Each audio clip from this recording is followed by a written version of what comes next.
Hello friends, welcome to SSC coaching centre. दोस्तों, आज की वीडियो में हम बात करने वाले हैं बहुत ही इंपॉर्टेंट प्रश्नों की, यानी कि एवरेज के प्रश्नों की। और ये सभी प्रश्न परीक्षाओं में बार बार रिपीट हुए हैं। तो चलिए स्टार्ट करते हैं। पहला सवाल है, 7 लगातार विषम संख्याओं का औसत 2117 है, तो पहली 4 संख्याओं का औसत क्या होगा। देखो, 7 लगातार संख्याएं, 7 लगातार मतलब पहली संख्या, दूसरी संख्या, तीसरी संख्या, चौथी संख्या, 5, 6 और 7, ये 7 संख्या हो गई। और हमें औसत दिया गया है, देखो 2117। तो ये औसत जो होता है ये क्या होता है, ये होता है बीच वाली संख्या। याद रखना, जो औसत होता है ना वो आपका बीच वाली संख्या होता है।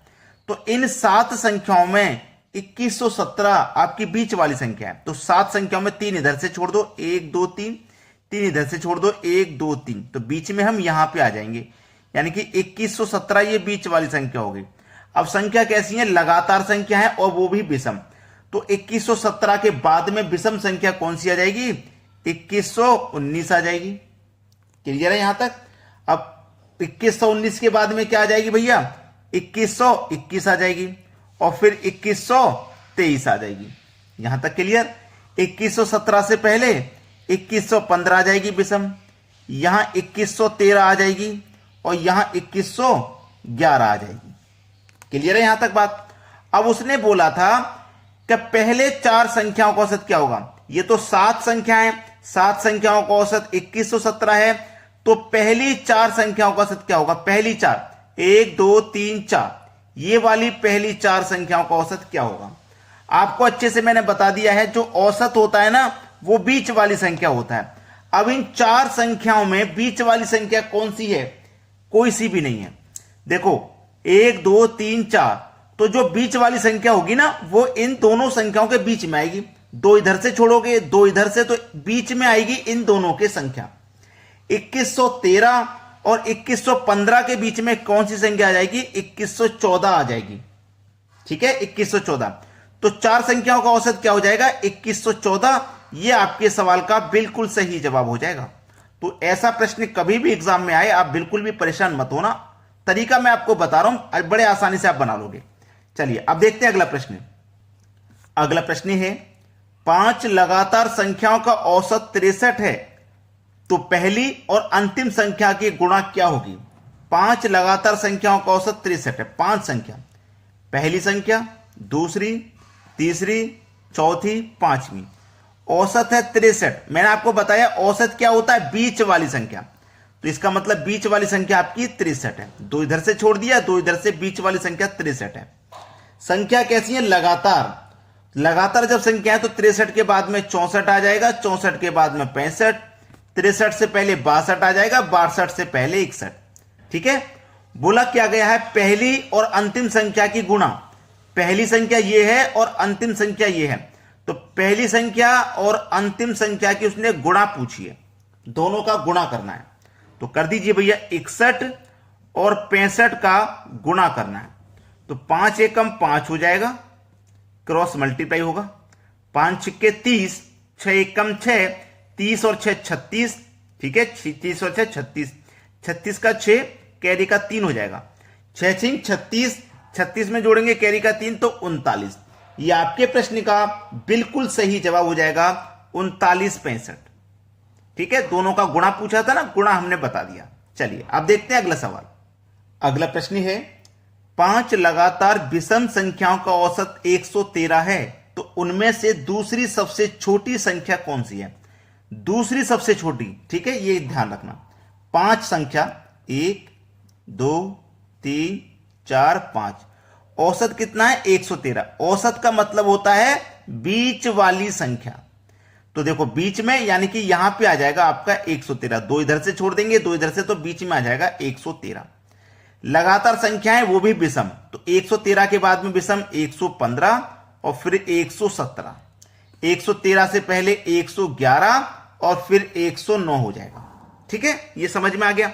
बोला क्या है, दूसरी सबसे छोटी, तो पहले नंबर पे सबसे छोटी तो 109 है पहले नंबर पे, लेकिन हमसे दूसरे नंबर पे पूछा ना, तो दूसरे नंबर पे 111 है। तो आपके सवाल का जो सही जवाब हो जाएगा ना, वो हो जाएगा 111। ये आपके सवाल का बिल्कुल सही जवाब है। दूसरी सबसे छोटी संख्या, पहली सबसे छोटी 109, दूसरी सबसे छोटी 111 है। समझ में आ गया होगा। चलिए अब देखेंगे अगला प्रश्न।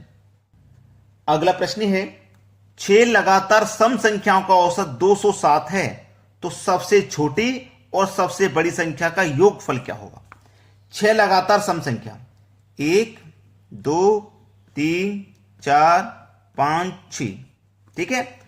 लगातार सम संख्या औसत कितना है 207।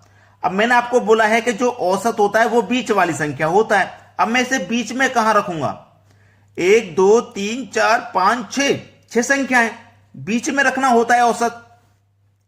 3 इधर से छोड़ो, 3 इधर से, तो इन दोनों संख्याओं के बीच में देखो, बीच वाली दोनों संख्या ये ना, ये 2 इधर छूट गई, 2 इधर, ये दोनों संख्या बीच में आ रही हैं, तो इन दोनों के बीच वाली संख्या होगी 207, इन दोनों संख्याओं के बीच में। और याद रखिए उसने बोला है सम संख्या, ये तो विषम संख्या थी, तो ये तो बीच वाली दोनों संख्याओं के बीच में ही आएगी। अब 207 के आगे आने वाली संख्या 208 और 207 से पहले आने वाली संख्या 206। देखो सम संख्या ना दोनों, 208 के बाद में 210 और फिर 212, 204 और फिर 202। उम्मीद करूंगा आसानी से समझ में आ गया होगा इस तरीके के प्रश्न को कैसे बनाना। तो बोला है सबसे छोटी और सबसे बड़ी संख्या का योग, सबसे छोटी और सबसे बड़ी संख्या का योग। तो सबसे छोटी है 202, सबसे बड़ी है 212, दोनों का योग 2 और 2 4, 0 और 1 1, 2 और 2 4, यानी कि 414 है। सी ऑप्शन प्रश्न का बिल्कुल सही जवाब हो जाएगा। चलिए अब देखते हैं अगला प्रश्न। अगला प्रश्न है उन 2 क्रमांगत संख्याओं का योग क्या होगा जिनके वर्गों का अंतर 84 है। यानी कि प्रश्न कह रहा है उन 2 क्रमांगत, क्रमांगत का मतलब लगातार संख्याओं का योग होना चाहिए जिनका अंतर 84 है, उनका योग पूछ रहा है। अच्छा सवाल है कि नहीं। अब आप यहां पे इनका अंतर, उनका योग पूछ रहा है क्या है, उनके वर्गों का अंतर 84 है। तो कैसे बता पाओगे आप इस प्रश्न को करने का तरीका अगर नहीं जानते हो तो नहीं कर पाओगे, छोड़ के आना पड़ेगा ये सवाल आपको। और जबकि करने का तरीका बहुत ही आसान है, बहुत ही इजी है, ठीक है, बहुत ही आसान है, बहुत ही इजी है। आप चुटकियों बजाते ही इस प्रश्न को हल कर दोगे।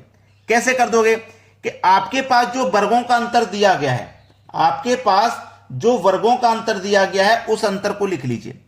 अंतर कितना है भैया 84, ठीक है। संख्या कितनी है 2, 2 से डिवाइड कर दो, 2 से 84 को जब हम डिवाइड करेंगे ना तो ये जाएगा 42 बार में। तो उन दोनों संख्याओं का योग क्या होगा जिनके वर्गों का अंतर 84 है, उन संख्याओं का योग क्या हो जाएगा भैया 42 हो जाएगा। उन संख्याओं का योग क्या हो जाएगा 42 हो जाएगा। और 42 दिया गया है हमारे सी ऑप्शन में। सी ऑप्शन प्रश्न का बिल्कुल सही जवाब हो जाएगा। कोई बच्चा ऐसा नहीं होगा जिसकी समझ में नहीं आया हो, ठीक है, बहुत अच्छे समझ में आ गया। अब देखते हैं अगला सवाल। अगला प्रश्न है उन 3 क्रमांगत संख्याओं का गुणनफल कितना होगा जिनका योगफल 15 है। भैया गुणनफल कितना होगा जिनका योग 15 है। तो योग कितना है हमारे पास 15, संख्या कितनी है 3, तो योग में संख्या से डिवाइड कर दूंगा, 5 बार में जाएगा। 3 संख्या है ना, 1 संख्या 2 संख्या 3 संख्या, ठीक है। तो जो डिवाइड होने के बाद आया है यही बीच वाली संख्या होता है 5। क्रमांगत संख्या यानी कि लगातार 5 के आगे आने वाली 6, 5 से पहले की 4। इन तीनों संख्याओं का वो गुणनफल पूछ रहा है, तो गुणा कर दो, 4 पंजे 20, 20 का मल्टीप्लाई 6 से करेंगे तो 120। पहला ऑप्शन प्रश्न का बिल्कुल सही जवाब है।